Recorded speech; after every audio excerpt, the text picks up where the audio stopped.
Welcome everyone to the Wilson Center, a unique foreign policy institution that is congressionally chartered, scholarship-driven, and fiercely independent and nonpartisan.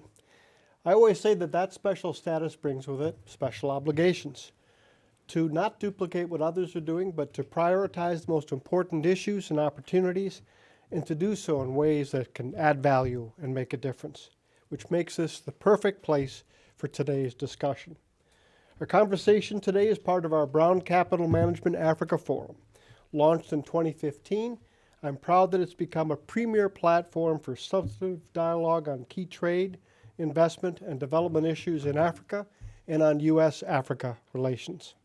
I also want to thank and recognize all our partners and special guests here today, including representatives from the Washington International Trade Association and colleagues from across the U.S. government. On April 11th, Senator Chris Coons, alongside Senator Risch and others, formally introduced the AGOA Renewal and Improvement Act. Among other things, it extends the Africa Growth and Opportunity Act for 16 years, aligns it more closely with the African Continental Free Trade Area, and helps eligible countries develop strategies for taking advantage of AGOA's many benefits and opportunities, and just in the nick of time. This is a powerful moment in Africa's history and potentially a pivotal moment in U.S.-Africa relations. Because AGOA, if it can be re-energized through this legislation, will help us finally see Africa as Africans want to be seen, a land of rising hope and opportunity. Half the continent is lower middle income or higher, and roughly half the world's fastest growing economies are there. It's also the world's youngest continent, full of young, bright people with dreams and aspirations, and more importantly, ideas and innovations. So much of the world is unintentionally patronizing towards Africa, treating its people as hopeless and helpless. AGOA, instead, looks for the sparks of enterprise and entrepreneurship across the continent. It offers tools to help these sparks grow into something much more hopeful, something that can light the way ahead. And because the next chapter in AGOA's story will be written with the African Continental Free Trade Area in mind, it will align the U.S. with the groundbreaking work that Africa's most visionary leaders have already begun. Now, there's no doubt that Africa faces some significant challenges, like rising external debt and the destabilizing presence of authoritarian-fueled forces that have only their interests in mind. The U.S. can help by modernizing the way that it partners with African leaders. An MCC with more flexible income eligibility provisions, a reinforced DFC that is more mobile, opportunistic, and moves closer to the pace of business. But perhaps more importantly than anything else, a new AGOA. An AGOA that recognizes what Africa has to offer. Growing market opportunities, resources that can power the world's new energy future, but more than anything else, a continent full of talent and ideas. And that's what brings us here today. We are delighted to welcome a distinguished panel of speakers to reflect on the progress of AGOA, lessons for policymakers, and the steps that should be taken to further expand and enhance AGOA. I'm especially honored to introduce our featured speaker, Senator Chris Coons, who will get us underway. Now, I could tell you that Chris Coons was first elected to the Senate from Delaware in 2010, or that he currently serves in a number of key foreign policy roles on the Senate Appropriations Committee and in the Senate Foreign Relations Committee. But quite frankly, that doesn't come close to describing the importance of his work or the respect that he commands, especially when it comes to Africa. In my days at USAID, I knew, and this is a technical development term, he got it. I knew that I could go to him on a wide range of issues and challenges and that he instantly understood, and he was always ready to help. He's lived in Africa, he's worked in Africa, and he's never lost sight of what Africa's future can be. We are honored to have Senator Chris Coons.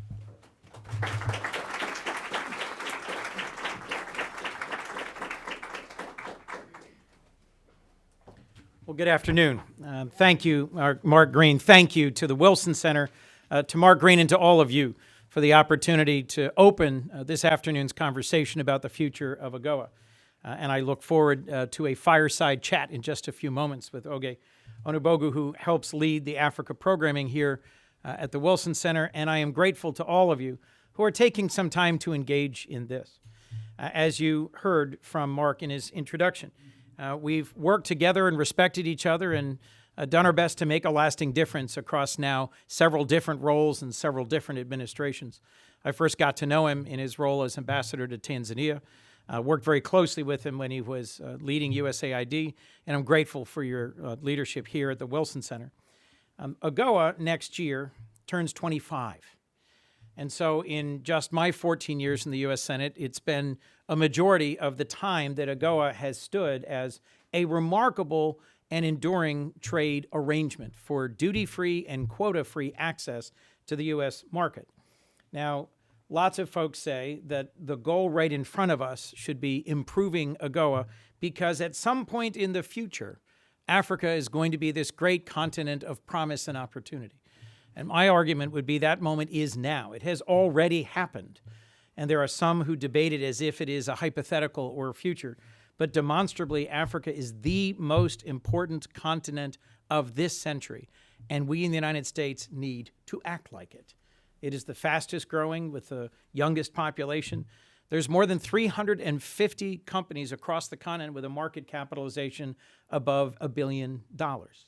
30 years from now, the middle class of Africa will exceed 1 billion people. One of my favorite little data points for doubting neighbors and friends back home is that there are more smartphone users on the continent than there are in the entire United States. As you heard, I have worked closely with Republican Senator Jim Risch of the Foreign Relations Committee to introduce the AGOA Renewal and Improvement Act. Our goal to secure this cornerstone of U.S.-Africa economic relations and to lay the foundation for a deeper and more enduring economic partnership going forward. As I suspect everyone in this room knows, but it bears repeating, AGOA is a trade and a development program. It provides duty-free access to the U.S. market for exports from eligible countries, encourages investment and promotes economic development, but eligibility also depends upon good governance and human rights, which I believe has helped incentivize democratic reform and the rule of law. It's slated to expire in September of next year. And as someone who worked in the private sector for a global manufacturing company for a decade before first being elected, I'm well aware that supply chain decisions by integrated global companies don't happen within the month of the expiration of a law. Only in Congress do we think we're doing our job when we do it at the absolute last possible second. Or maybe we'll do an overtime extender and we'll then do it a month from now. Governing by continuing resolution is unfamiliar to the private sector. And so this work with Jim Risch to extend it all the way to 2041 has both an early and a late component. The late component is giving it significant reach so that there is no concern that it will expire in 5 or 10 years. But we need to do it as soon as possible so that we don't risk the loss of this moment. What is this moment? Well, in a world that is increasingly isolationist and protectionist, this stands as one of the few remaining, long-lasting, reliable market access mechanisms to the United States market. And there's businesses that after the shocks and the dislocation of the pandemic are looking to diversify their supply chains. A lengthy and an early extension of AGOA takes advantage of this moment, but we also have to be mindful that businesses look for predictability. Businesses have options. So too does sub-Saharan Africa. Africa, in the 14 years since I first chaired the Africa Subcommittee in the Senate, has dramatically integrated economically with China. Back when AGOA was passed, all of China trade to Africa was $8 billion. $8 billion. 2022, it was $280 billion. Those two numbers give you a stark sense of just how dramatically Chinese trade with Africa has expanded. And as we all know, they've invested far more in African infrastructure in recent years than any other country, in roads and rail, in ports, in energy, in telecommunications. Russia, too, has recently prioritized engagement with the continent, both from a military and a diplomatic perspective. The United States cannot view its engagement with Africa through the lens of great power conflict. That is disrespectful to the relationships that we have had and we hope to build on with African countries. But if we want to be relevant, if we want to compete, if we want to engage with nations that have options, we have to show up, and we have to show up at scale. In 2022, President Biden hosted a U.S.-Africa Leaders Summit. The United States and American companies committed $55 billion in investment over the ensuing 3 years. It was based on economic and diplomatic engagement rooted in respect and shared values. And we need to build upon the successes of that summit. There needs to be a clear commitment to another summit, and there needs to be a clear path forward towards implementing some of the recommendations of that summit.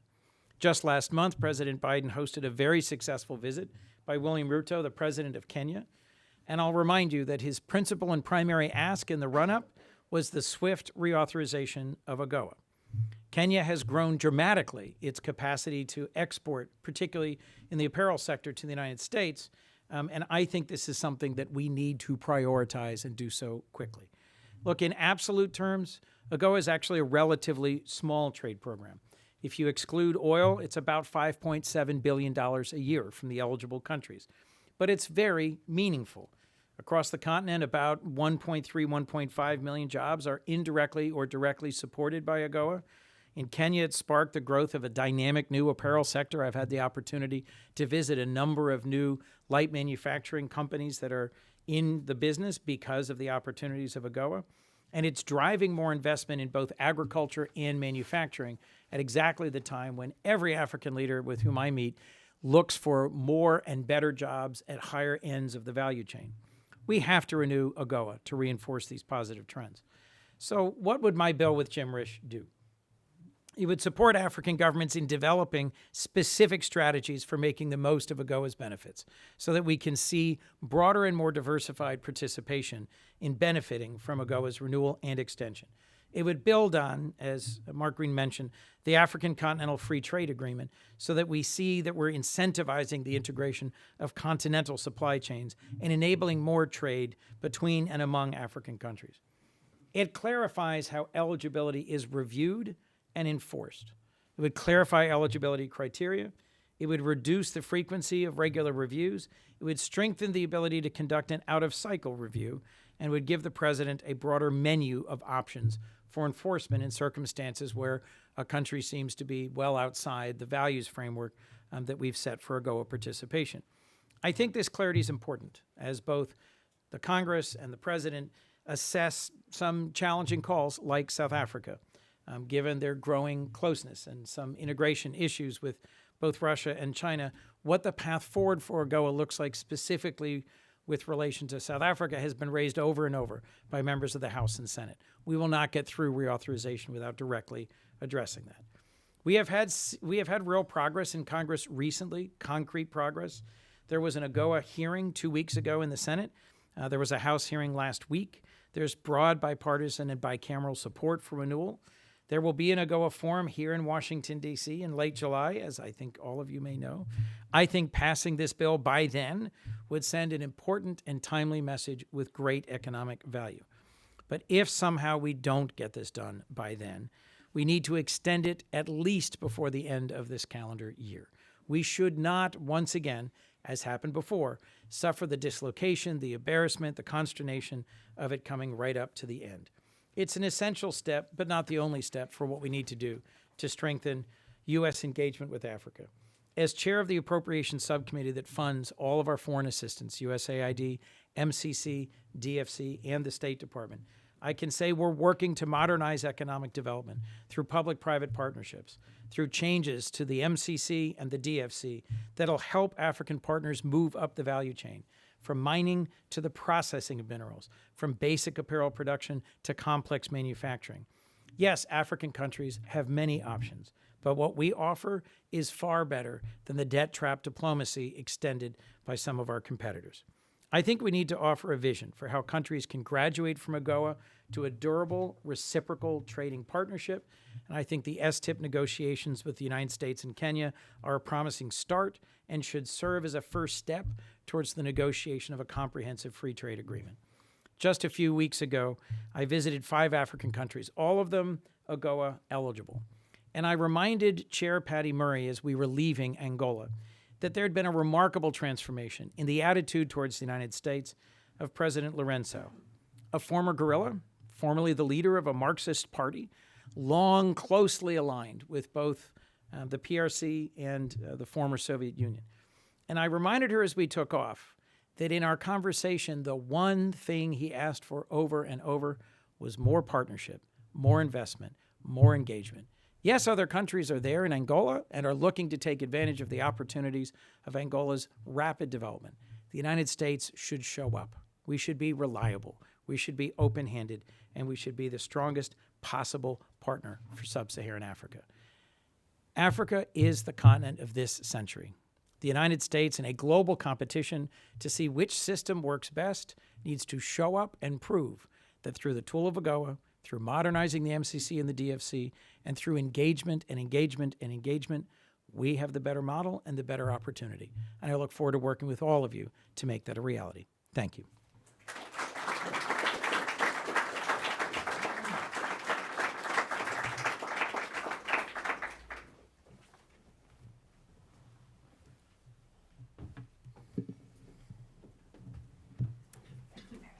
Thank you. Thank you so much for your remarks. Really appreciate the comments that you made there about really think when we situate the discussion around U.S.-Africa trade relations, it needs to be situated within the broader discussion of our U.S.-Africa partnerships, ensuring that it's one that not only yields opportunities that are economic in nature, but one that also serves our longer-term political and social goals as well. So if I could dive right into it, because I know we have limited time I have to go vote, forgive me. We have limited time here for this conversation. But typically when folks talk about the success of AGOA, there is a tendency to, often focus on the relatively small amounts of, small volumes of trade covered by AGOA. But AGOA is so much more than this. I'm wondering if you can elaborate even further. I know you touched on this a bit in your remarks, but if you could elaborate further on this. So I'll take a stab at it, and then you tell me whether I'm actually answering the question you'd hoped I would answer. One is that if modernized, we will invest more directly in partnership through strategies to make sure that on a country-by-country basis, those eligible countries are taking advantage of the broad range of market sectors and opportunities. The other is that we need to do more with USTDA, which is an agency focused on growing trade opportunities. I'll just give you one concrete example. When President Ruto came to the United States, he first spent 2 days in Atlanta and met with a wide range of different federal agencies, private sector companies, potential partners, because engaging between the United States and Africa requires opening the doors more broadly than we have. Last, AGOA is an opportunity that goes beyond simple trade promotion and is supposed to encourage and incentivize values, particularly moving in the direction of human rights, moving in the direction of rule of law and transparency. Mm-hmm. So I think picking up on that, there is a lot of debate of whether, certain countries should be excluded from AGOA because of policies and practices unrelated to trade. What are your thoughts on this? So this is one of the more contentious aspects within the Senate. There are some senators who think there should be no restrictions whatsoever. We should welcome anyone who wants to trade with the United States. There's others who think we need to be more aggressive in tightening access to the American market. We do have one of the most compelling markets in the world to sell into, and there are very few places in the world that have as open and free a door as AGOA provides to sub-Saharan Africa. I do think that where we have a fundamental break in terms of our relationship with certain countries, that it's worth considering whether AGOA is an appropriate tool to re-engage and to encourage engagement with the United States on terms that we set around things like human rights and democracy.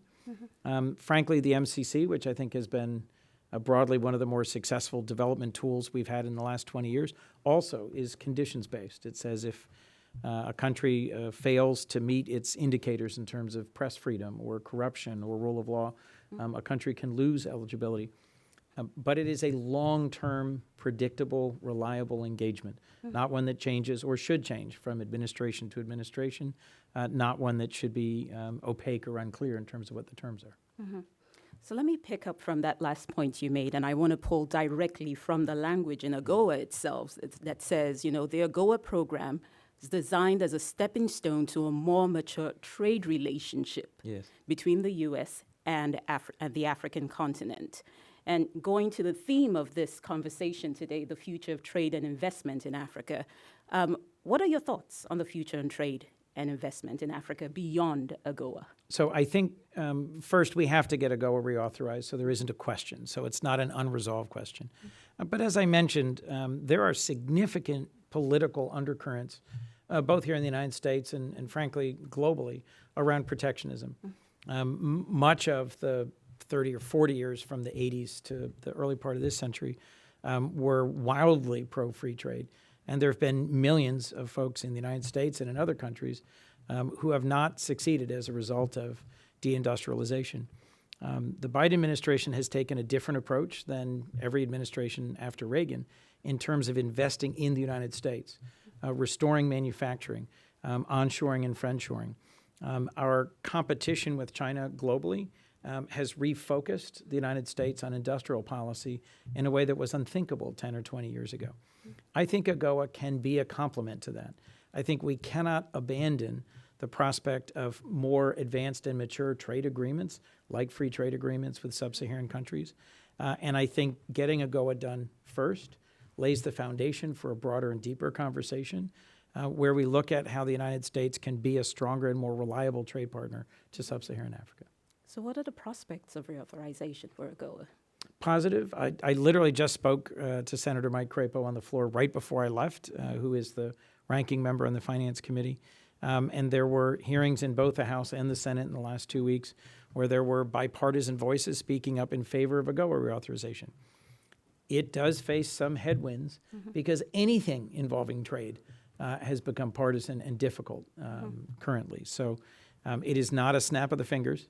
I will remind you, it was my dear friend Johnny Isaacson and I who worked tirelessly to get it done last time, and it took a year longer than it ever should have, several years longer than it should have. Nothing is easy in Congress these days. We are having difficulty agreeing that it's Monday when it's Monday, that it's Tuesday when it's Tuesday. So, I've long ago stopped predicting the easy enactment of anything. But the state visit of President Ruto was a fine opportunity to focus a lot of members on how this is expiring next September.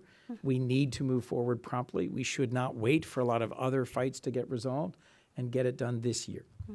Well, thank you so much, Senator. I know we promised to get you out the door by 12:45. It's 12:43, so we're close. Giving you a few minutes to spare. And I know that there are a couple of questions in the room, but with the second panel, we actually have someone from your office who will be here to follow, not to put you on the spot, Sam, sorry, will be here to answer any other questions that might come through. But do you want to share any final thoughts before you head out? I'll simply say thank you to you and to the Wilson Center for your leadership on this. This is a complex and difficult time where the long-standing alignment of political parties and of nations around trade have shifted and changed, and they're more difficult than they've ever been. And I think those of us who value closer relations between the United States and Africa value the opportunities that it presents, particularly for entrepreneurship, and frankly, for those of us who have a very hopeful, optimistic view of Africa. This is a critical piece of legislation to pass. So thank you to all of you for your interest and engagement, and thanks for the chance to be with you. Thank you, Senator.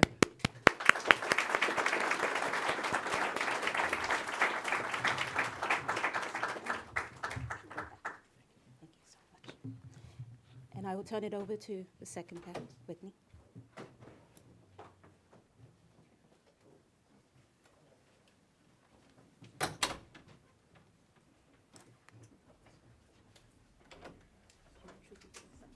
Right? Okay, sure.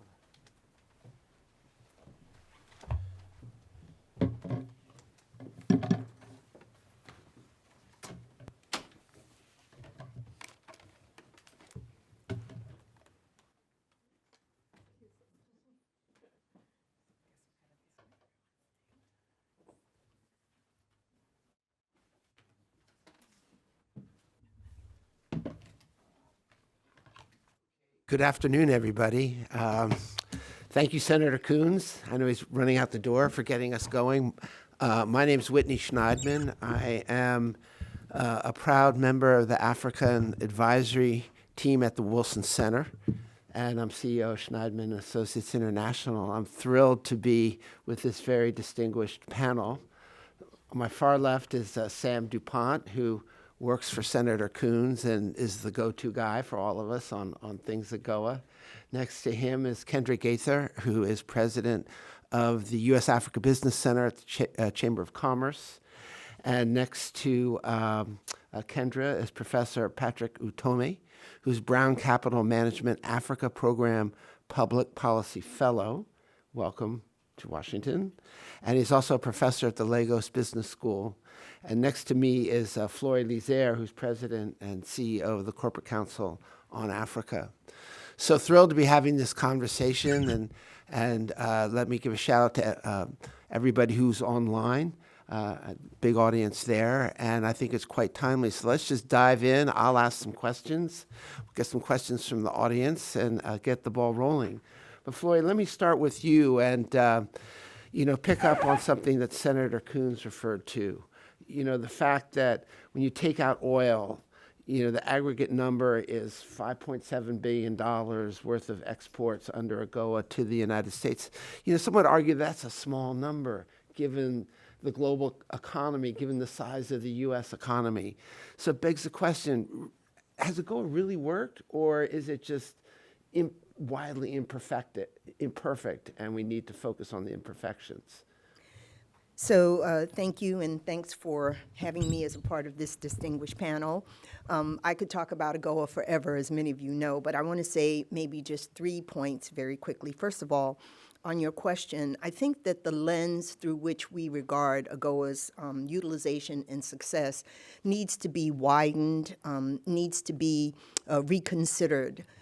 For the Africans who play a very small part in many of the global value chains and those, in which they're exporting to the U.S., they are really, really tiny on our side. So when we look at the numbers, it's tiny. But I can assure you from visits to many factories across AGOA-eligible countries that when you see 50 women in a factory, or 500 largely women and youth in a factory, or 3,000, as I recently saw in Tanzania, it is small on our side, but on their side, it is huge and it is impactful.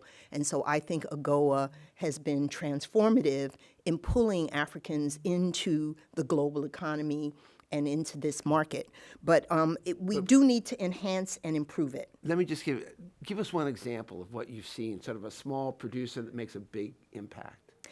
Oh, my goodness. Well, I'll leave apparel alone because I think that has its own sort of strengths for AGOA. But I remember visiting a factory in East Swatini where there were maybe only about 60 people, mostly women, and they were producing value-added jams and jellies for the U.S. market, selling it to Trader Joe's and Whole Foods. They could only produce 1 container a month, right? And the numbers, when you looked at East Swatini for AGOA, you can almost not see it. It's almost invisible on our side. But on their side, it was incredibly impactful, not just the people working there, but all of the other people who benefit from that. So that would be one example that I would use, not to mention that the ginger peach jam was incredible. Did you bring some today? It's all gone. It's all gone. Could I make just a couple other points? I think that despite changing the lens, we do also need to enhance and improve AGOA utilization. There are many of the countries that have AGOA strategies, you've talked about this, and are utilizing it, and they are the most successful, even though, as I said, it still may not look like it or appear like it to others. We need to take advantage of AfCFTA. Intra-African trade is opening up. This will be the first time that AGOA is extended when there is a continental market and where the Africans have taken critical steps to improve their own trade and make them more competitive in the global economy. So a rapid, long-term extension of AGOA is important. And then we need to go beyond AGOA. And I think that this is also important. AGOA cannot be the only tool that we use to enhance our relationship. So the U.S.-Kenya Strategic Trade and Investment Partnership is important. I think that FTAs are important and love that some of the members of Congress are now going back and saying, let's have FTAs with the countries in Africa who are ready to do that. Not force anyone, but if they raise their hands, let's engage. And let's finally use a range of tools, not just AGOA, to address key issues, whether it's critical minerals or digital trade. We can't use AGOA for everything, but we should certainly use it as much as we can to enhance our trade relationship with the countries in Africa. Great, thank you for that. Kendra, let me come to you. Again, I was struck by Senator Coons' comment that there are more smartphone users in Africa than the United States. And that just underscores something that I know you pay a lot of attention to, and that's digital commerce and digital trade. Recently, the AfCFTA came out with a digital protocol. The Biden administration has been focused on a digital trade for Africa initiative. How do all these come together to sort of deepen U.S. commercial ties and the utilization of AGOA? Thank you, Whitney, for the question, and thank you to the Wilson Center for this conversation today and for the invitation. I'd like to start first by aligning myself with everything that my friend Flory just said. I think that there's so much richness in there and reflection of how the business community is very much leaning into how we should be engaging with our African counterparts to use AGOA as an opportunity, not just for the early renewal, but expand our level of ambition for the partnership that we have with the African continent. And so with that, I think the digital trade issue that you raise is a perfect exemplar for that. In February, the African Continental Free Trade Area, through the actions of the heads of state, renewed or adopted a digital trade protocol, which is the first of its kind in the world that really seeks to codify and not just harmonize standards, as you noted, across the continent, but really is about how to set those rules for cross-border trade in services and in data. And in similar fashion to what Flory said about AGOA at its face, what it means, we might see it as small numbers.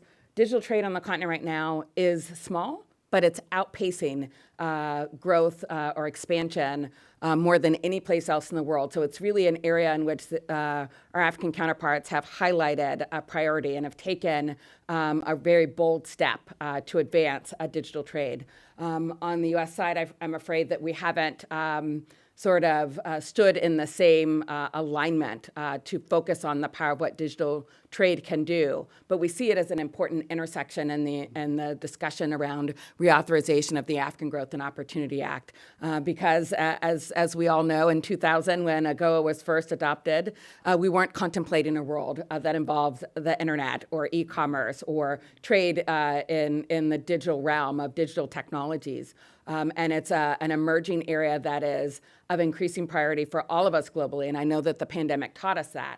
But in particular, right now, our African counterparts are teaching us the power of codifying those rules and have set an agenda for how they want to advance digital trade. And we should be cognizant of that in the reauthorization conversation because it's an area of shared priority. And it's certainly not to drill down too deeply on the references that we've all made around Kenya, but as a number 2 utilizer of AGOA and the recent visit of President Ruto of Kenya, you really got a chance to see crystallized how important digital trade and the digital opportunities are. During the U.S.-Kenya Business Forum that we were fortunate to host at the Chamber, we hosted a deal signing ceremony. And actually, we hosted 2. On 2 stages, there were 10 agreements signed that totaled nearly $2 billion. And the vast majority of those were in the digital trade, in ICT, and digital economy, in semiconductors, and all of those things that really undergird the digital trade opportunities that exist on the continent. And so the fact that that is such an important part of our partnership with the number 2 utilizer of AGOA, I think speaks volumes to what the power of including and centering digital and DTA and all of these principles around how we align our work in AGOA to match our level of ambition from our continental partners, but also in what we have ensconced in the digital transformation with Africa initiative. Yeah, great. And just elaborate for a minute on the digital transition initiative, how that relates to the implementation of the AfCFTA digital protocol. Sure. So the Biden-Harris administration announced this Digital Trade with Africa initiative that has 3 areas of focus. One is in digital skilling and ensuring that our partners on the continent, who will be 1 in 3 members of the global workforce in 2050, have access to the skills to be able to be part of that digital transformation agenda. The expansion of digital infrastructure so that there are technologies and expansion of access to the internet so that African citizens can be part of digital trade. And then there's that enabling environment. And I think for institutions like the Chamber, that's where we lean in the most to ensure that we are providing insights on that right mix of regulation. And so a right mix of regulation in the AGOA context is one that contemplates how digital trade and even services, which is not part of the AGOA, how that there are opportunities to contemplate that in AGOA so that the work that's being done to support digital transformation on the continent can have an off-taker in the form of AGOA. Great, that's really helpful. Prof, let me come to you as a professor of one of the leading business schools, not just in Africa, but in the world, as the Financial Times tells us. You've been on the front line watching AGOA now from its inception. And I'm just sort of interested on your take about the question that I put to Flory. You know, we've heard a lot about utilization rates. We've heard a lot about national plans. But is that enough for African nations to take advantage of AGOA? Well, thank you so very much. I'd like to begin by saying that one of the really interesting things about this reauthorization is how the African Free Trade Area Initiative is advancing. One of the biggest challenges with participating in AGOA, besides some of the issues raised earlier, is that many African economies are quite fragmented, very small, and cannot significantly play in a big market. And so one of the key challenges is how you can aggregate across borders to be able to play significantly in international trade. AfCFTA will be very helpful in this regard. So if reauthorization can align appropriately with AfCFTA, then we're going to be making a lot more progress than we made in the last. You know, in 2012, I was here in Washington on a panel with the CSIS about China's growing influence in Africa. And then it was just a little Blip. Yes. Now it's a block. Today, it's like 15 times Yeah. the kind of trade that was taking place back then. And I think that we should take that same sense for how we approach AGOA. If we manage it right, it can be a big fillip to growth of Africa's plain international trade, which is at 3% or less these days. The work of the AU and the other institutions in Africa is beginning to focus very much on this. There was just last month in Malabo in Equatorial Guinea, the ministers for trade, tourism, and identified AGOA as critical for going forward. And I give you an example. Back at it, just before I came to Washington for that conversation, there was an investor in the textile business who was having difficulty just getting, trade policy right in Nigeria. And one day he got so frustrated, he created his machines and moved them to Kenya and began to export 10,000 blue jeans a day or a week or something to the United States. Now, if you think of the textile industry, which 30 years ago was the second biggest employer of labor in Nigeria outside of government, Right. and the fact that it is completely decimated today, and you think if we just got something like AGOA right and African economies aligned appropriately, you can, from Kenya, Nigeria, and all of this, bring in 1 million pieces of blue jeans into the United States to Walmart or somebody every month or every day, whatever. and you will see the impacts can be phenomenal. But first, we have to work with African countries to help them get their strategies right. Right. We're going to identify their factor endowments and look at value chains that can flow from those factor endowments and how to add value and how. I mean, the Japanese, the Koreans did very well with big trading companies playing a major intervention role in this, the Marubenis of this world.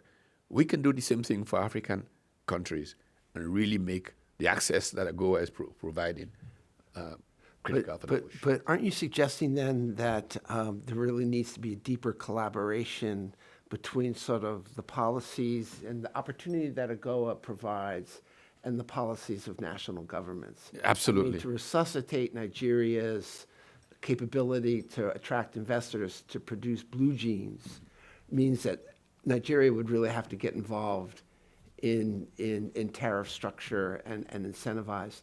Do you see that happening? Oh, I see that happening. Actually, I'm chair of an organization that was set up for that purpose. It's PAFTRAC, Pan-African Private Sector Trade and Investment Committee, whose business is to advise policymakers.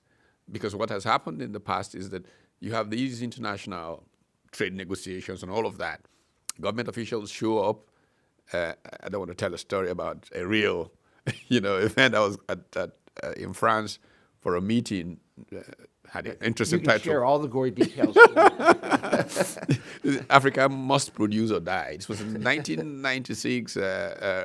Renewal, former French Prime Minister, and we talked about this.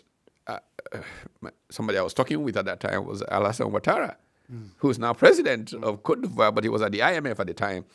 And we lamented these trade issues. Alassane Ouattara and Ablezo Durago, who was Deputy Director General at WTO. And as I left the meeting, I arrived in Paris. I went to Geneva, I flew into Paris to connect to Lagos, and I ran into Nigeria's trade minister, a friend of mine. I said, "Where are you going?" I said, "WTO." So, "What's your strategy?" He said, "Oh boy, when we get there, we'll talk about it." So, but we need to then get these strategies to be aligned. And what the business of PAFTRAC really is to facilitate that process, because government was not talking to the private sector, had no clue what the private sector should or could do. But if with the work that we do at PAFTRAC, which has its a headquarters secretariat at the Afri-Exim Bank, we could push Afri-Exim Bank policies to facilitate that, would be going somewhere, I think. Okay, great. Yeah. Thanks for that. Sam, let me come to you. You've been at the front line working with the senator on the legislation that was introduced. Can you just give us some top line insights into what you think are the most important aspects of this legislation? And there are a number of really interesting aspects. And do you think it will all come to pass or end up on the cutting room floor? Well, dangerous for me to speculate on the second part of your question, but I'll start with the first. There's been a lot of discussion here on this panel and during the senator's remarks about utilization. And really, at the end of the day, AGOA is a trade program. It is meant to facilitate more trade and more investment and more economic development. And that's what almost all of the revisions and changes and tweaks that are proposed to AGOA in the senator's bill are geared towards. It's about increasing utilization of the program, increasing U.S. sub-Saharan Africa trade. So I'll highlight a couple of the elements of the bill that I think speak to that most directly, but happy to dive in on any elements of the bill that might be useful to follow up on. So there's one section of the bill that the senator referenced in his remarks that leverages these utilization strategies. The 2015 reauthorization of AGOA created this concept of a utilization strategy and encouraged African governments to develop these strategies for taking advantage of the benefits provided under AGOA. And I should say that of the governments that have gone and developed these strategies, a good number of them have actually seen very significant increases in their exports to the United States under the program. What we do in our bill is go one step further And the bill would authorize a relatively modest amount of additional trade capacity building assistance spending. And the availability of that money would be conditioned on the development of a utilization strategy. And so it would serve both as an incentive for governments that have not yet developed a utilization strategy to do so. And then in addition to that, it would, the funds would support the governments as they go about implementing their strategies. So it sort of serves as both incentive and implementation aid. And so our hope is that that would help more countries take more advantage of the program. Another piece of the bill that I'll highlight is the partial integration between AGOA and the AfCFTA. As I think Flory referenced and others have mentioned, this is really the thing that is the most different now as compared to the last time AGOA was reauthorized in 2015. There is this Continental Free Trade Agreement. And the objectives of the AfCFTA and AGOA really are aligned. The development of continental value chains, intra-African supply chains, serves to both increase the flow of trade within the continent, but also to support the production of products for export to the United States. Our bill proposes a relatively modest change to AGOA, and specifically the rules of origin requirements. Under current law, for a product to get the AGOA benefit, the tariff-free treatment, at least 35% of the value of a good that's being exported must come from an AGOA beneficiary. And what we do is we expand the map of who can contribute that value to include all AfCFTA countries. So that includes North Africa as well as sub-Saharan Africa. And so again, I think while there's a long way to go for AfCFTA implementation, I think having something like this built into AGOA both sends a very valuable message that the United States wants to support that effort. And also over time, I think the two programs will work in tandem to support more trade under AGOA. And I guess I should just, as a final point, the single most important thing in the bill is the fact that it extends AGOA for 16 years. Right. And if what you're really concerned about is increasing utilization of the program, the best thing you can do is to extend AGOA, extend it soon, and extend it for a long duration.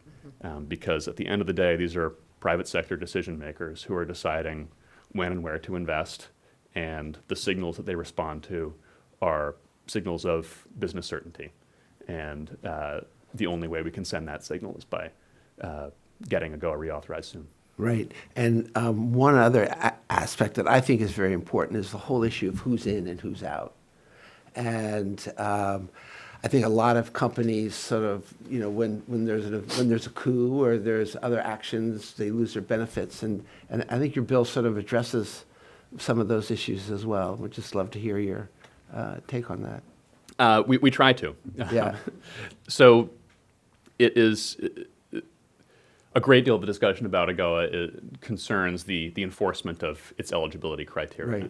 Right. Right now, I think there are 17 countries that are sub-Saharan African countries, but are not currently eligible for benefits because they have, at some point in the past, come out of compliance with the eligibility criteria.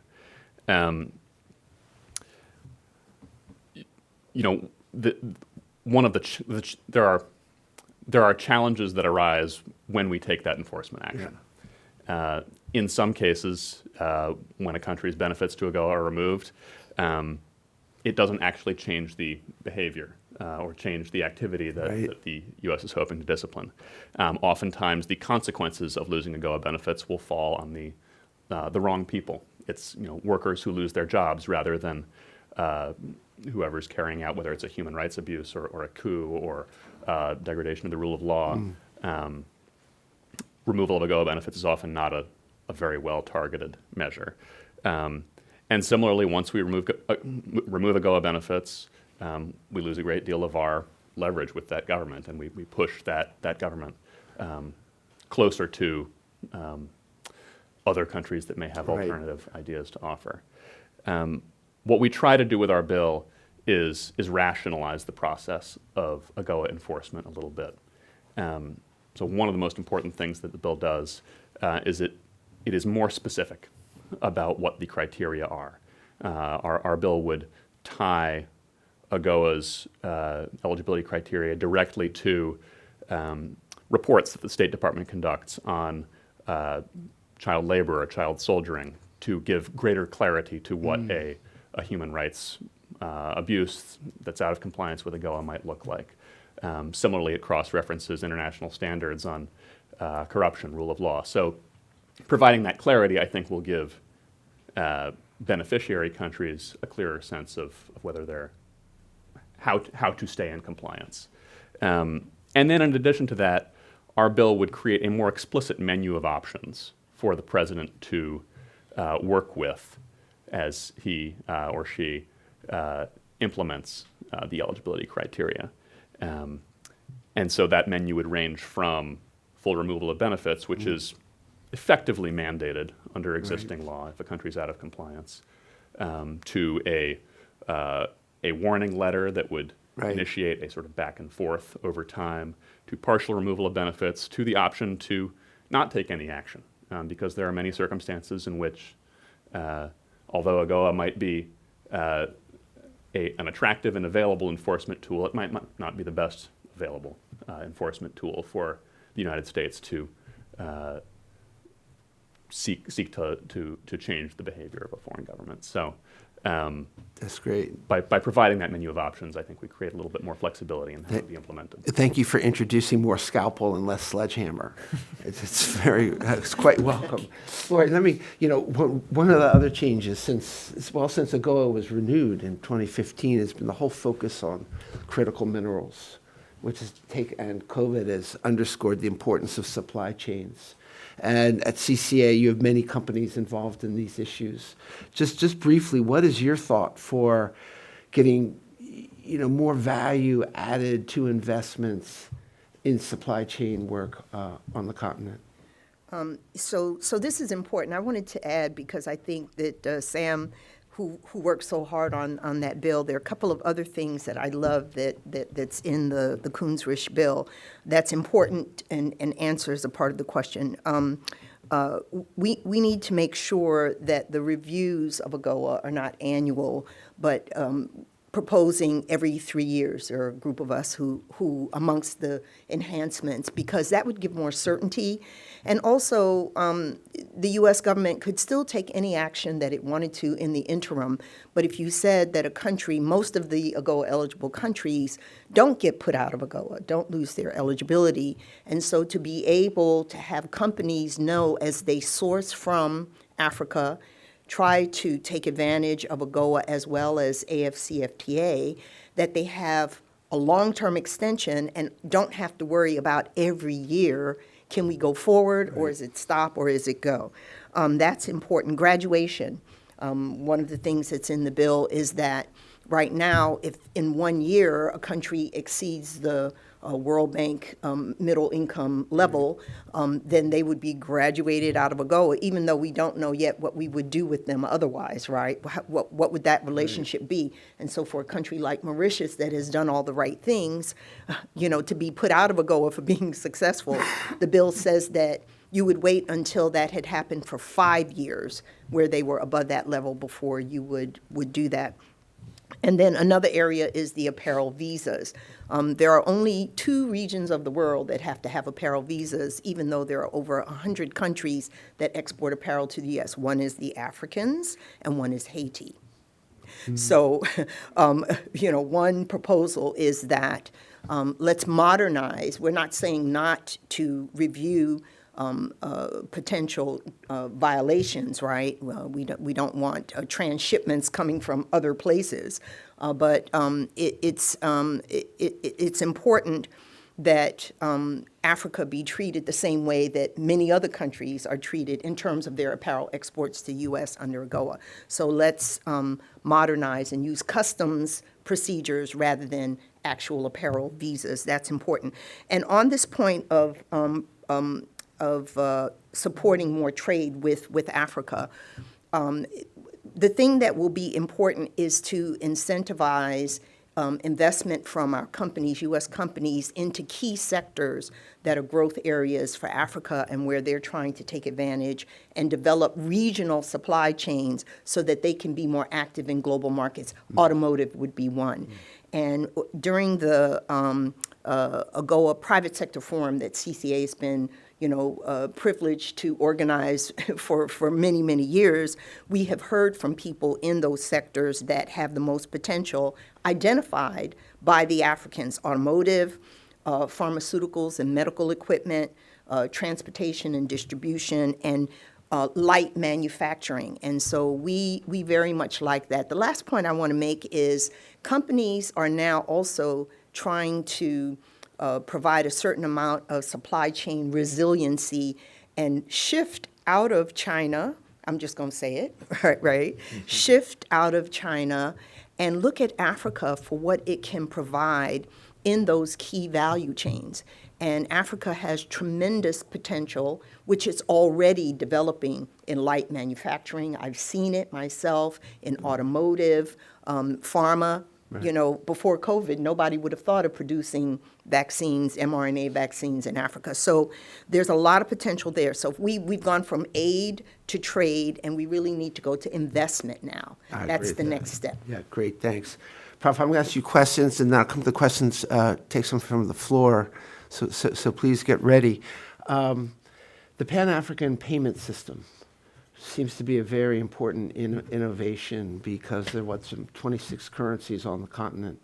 And just curious how you're seeing that development. Is it happening? Do you have a lot of faith that it's going to play the role that sort of needed to play to facilitate the trade in currencies? Yes, indeed, I have great faith in it. The number of very, very capable and committed Africans, as you know, the Afrexim Bank I mentioned earlier. Which is the driver of this. Yeah, it's a major driver of that process. If you look at the cost of intra-African trade, just in terms of payments, settlements, it's a lot for most of those countries. And secondly, the, if you will, organizational strains for SMEs, who are the biggest players in this regard, in working that banking system. Very problematic. So if people who ordinarily trade across borders, by the way, my mother 50 years ago would go across to Togo and Benin and use local currencies and all of that, but it just makes life more complex. Right. And if we have the kinds of payment systems that are now being introduced, then it can be more facilitative of intra-African trade, lower cost for many of those kinds of players, and increase trade. Great. So yes, I have great faith in it. Great, thanks. Before, are there any questions that folks might have? Sir. Please identify yourself and let us know which panelists you want to direct it toward. Hello, everyone. My name is Swad. I'm with the Climate Leadership Council in D.C. Thank you for the panel. This is a question for Mr. DuPont specifically. How does Senator Coons and Rich plan to tie critical minerals specifically into AGOA? And is there any hope of allowing AGOA countries to qualify for the EU tax credit through maybe like some sort of minerals agreement or free trade agreement or something like that? Thank you. Maybe we can take one or two more questions. Yes.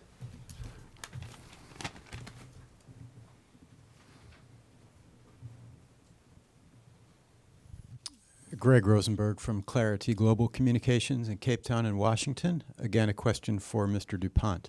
The senator alluded to the frictions in the South Africa-U.S. relationship.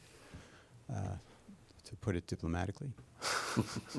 What are the current dynamics with the proposed bilateral review? How do you see the dynamics developing in relation to AGOA? And of course, South Africa has just had an election.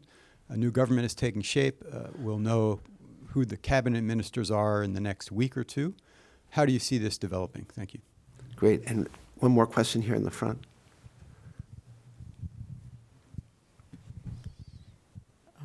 Thank you very much. My name is Roby Kakongi, and I'm Uganda's ambassador to DC. Currently, Uganda is off the list as of January 1st. I do want to thank you for this opportunity, for this continued engagement and the conversation that we're hearing about other possibilities. The question is, for those who are off the list in this conversation of getting on is there the possibility of some interim on the list? Can you tiptoe back into AGOA, you mean? But I also want to thank Senator Coons, and please take the message back to him. I want to thank Flori for all the initiatives that she's taken in terms of engaging with African ambassadors, my colleague ambassadors, and making sure that we're together and we're united in this conversation. Great. Thank you, Ambassador. Sam, over to you. A couple questions. Sure. So, starting at the beginning, there's a lot of interest in figuring out how to use AGOA to facilitate more trade in critical minerals between sub-Saharan Africa and the United States.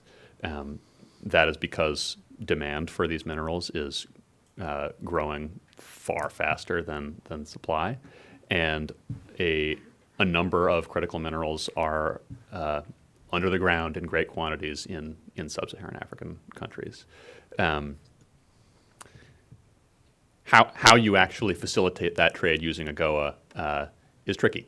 By and large, we don't impose tariffs on trade in critical minerals, and so AGOA, being a tariff program, can't do much more to facilitate that trade through further reducing the tariffs. The Biden administration has used critical minerals agreements with Japan and is negotiating them with other countries to try to carve non-FTA partners into some of the EV tax credits that are reserved for FTA partners. And there is it is possible that you could imagine either AGOA being sort of designated as a free trade agreement for the purposes of interpretation of those tax credits, or on the other hand, the Biden administration going out and deciding to negotiate critical minerals agreements with one or more sub-Saharan African countries. None of those ideas is addressed specifically in our bill, but I think any one of them is potentially viable, and I think well worth exploring, because finding ways to increase that trade and increase sourcing of critical minerals from trusted trading partners increases our economic security, our national security, and frankly also strengthens U.S.-Africa relations further, which, as you heard from Senator Coons, is a big priority.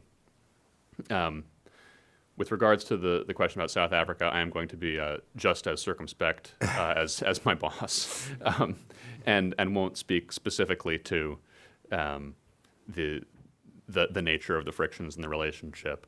But just to reemphasize what he said, which is that there is a lot of concern on both sides of the aisle, in both the House and the Senate, about some of South Africa's foreign policy activities over the past couple of years, and that is something that will have to be addressed as we continue to work towards AGOA reauthorization. I think it's very important that it not distract from AGOA reauthorization as a whole, which is obviously much bigger than just South Africa. There are 40-odd other countries that are potential beneficiaries to whom this program matters a great deal. And U.S.-South Africa relations will have to be addressed in that context. And then finally, Ambassador, thank you for your question. Our bill doesn't change the way that the eligibility criteria are reviewed and enforced. So it's still essentially up to the executive branch to carry out reviews and to come to determinations of who's in and who's out.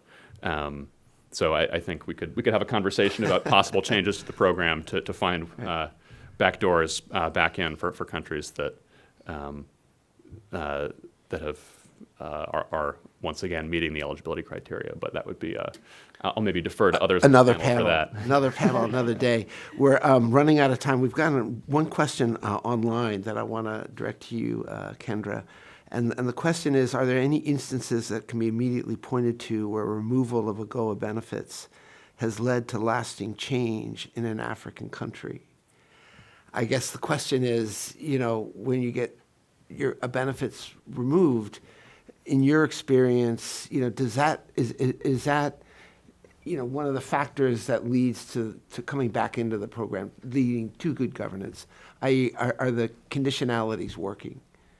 That's a great question, Whitney, and I think similar to where we just ended, that is certainly the purview of another panel. Yeah. I know that's something that members of Congress have been studying this year during congressional delegations to visit what has been the status of those countries that have been reinstated.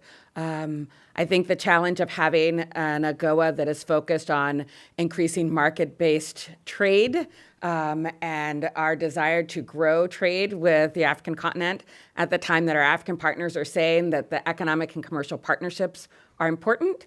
This question is a critical one because you have a continent that has defined what partnership looks like. And we have an opportunity, as the senator talked about, to show up and be present.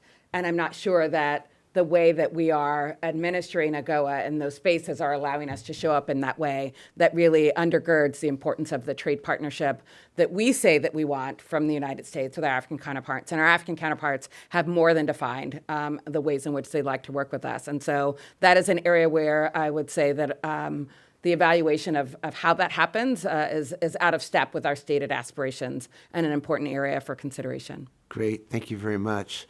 Well, we've sort of run out of time. I would certainly like to thank the Wilson Center, Ogie, and Senator Coons, and everybody who's here and everybody who's online for, as you say, Kendra, sort of showing up for this conversation, because it's so important that we show folks in Congress and we show folks on the continent that this matters to us here in the United States. I was struck that when AGOA was renewed in 2015, it passed the Senate 99-1. I don't think we're going to see that this time. I don't know. I'd love to, but I still think there's strong bipartisan support for AGOA, and that strong bipartisan support has had such a ripple effect in U.S.-African relations because it's underpinned so many other programs. So just thank you to this wonderful panel. Did you want to say something? I did. Okay. And not to end on the very positive note that you were on, Whitney, but we've seen other instances, most recently GSP, where there's been bipartisan support for something that has expired. And we don't want to overlook the fact that though there is bipartisan support for AGOA reauthorization, and I think a widely held belief that it needs to happen soon, that we can't take our eye off the ball. So 100%. wanted We can't to take echo it that. for granted, and that's why meetings like this are so important. And I encourage each of you here just to keep at it, and I'm sure we'll get it done. So please join me in thanking this panel and thanking the Wilson Center.